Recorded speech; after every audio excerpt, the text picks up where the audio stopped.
Hi, good day. Have you ever asked yourself a question? Why do we have a dramatic or drastic drop of rainfall, especially the past 2 decades? Have you ever wondered why the world is now facing what we call global warming? Some of the effects of global warming has been brought about because of emissions of toxic materials into the atmosphere. Today, I'm going to focus on one particular source of pollution, and that source of pollution has been brought about because of charcoal burning. All right, charcoal burning is done in such a way that you cut down the tree, for example, into pieces, and then pile them down where, and then you bring the dirt and cover the logs that have been cut. After they are buried, then you light fire underneath, and then it starts burning.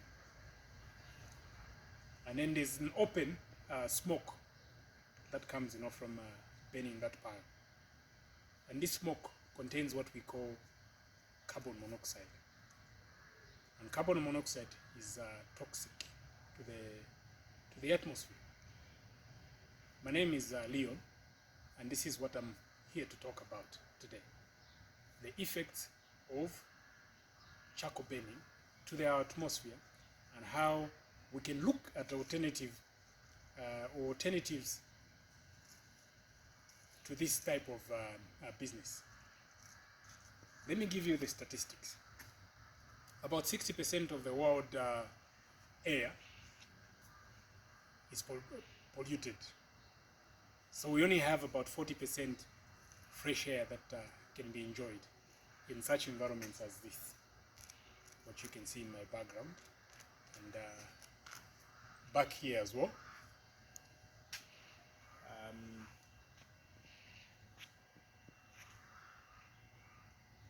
You can see that the environment has been preserved, and because of this preservation of this type of environment, it gives us an opportunity to coexist with the plants, because the plants and us need each other.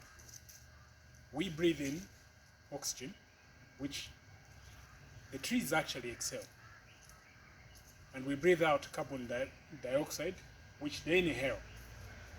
So without trees, basically we are limited as to how much oxygen we can take. An example can be given with the pandemic that we have currently, the COVID-19. It requires, for one to be able to survive, you require enough oxygen. And once the oxygen levels have moved from below 80, basically you are suffering and you need extra oxygen, which you can simply get from such an environment. I also cite an example related to COVID-19. When all the planes and the industries were shut down last year, in my country, we received more than enough rainfall. An average rain pattern would start from October to April the following year. But the past decade and a half, we've only been receiving almost half of that, because it starts from December and March it's done. And what has caused this is as a result of careless cutting down of trees and not replacing them with those that are cut. And once these trees are cut, they're taken to burn charcoal, and the final product is this. So when we burn charcoal, basically we are pushing to the environment or to the atmosphere carbon monoxide, which is toxic to a human being. And to diffuse that, we need to look at alternative way of burning charcoal.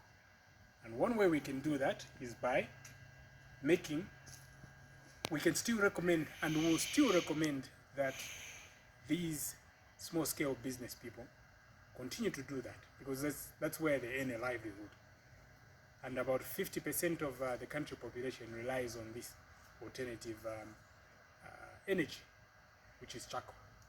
Because hydroelectricity and solar, which are the main drivers of electricity, are quite expensive, that an average person in this country cannot afford.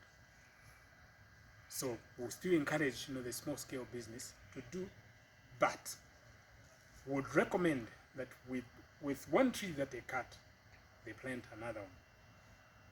And even when they burn, they must burn in such a way that they channel the carbon monoxide into the atmosphere, where it doesn't fuse into people's homes and invite many other challenges such as diseases, chest pains, lack of oxygen, and all these other illnesses that have popped up that could be avoided. And my call to action to these people is that they need to do something and go the channel that I'm recommending, where they still burn charcoal, but divert the smoke into the atmosphere with less cutting down of trees as well. That has been my presentation. Thank you very much.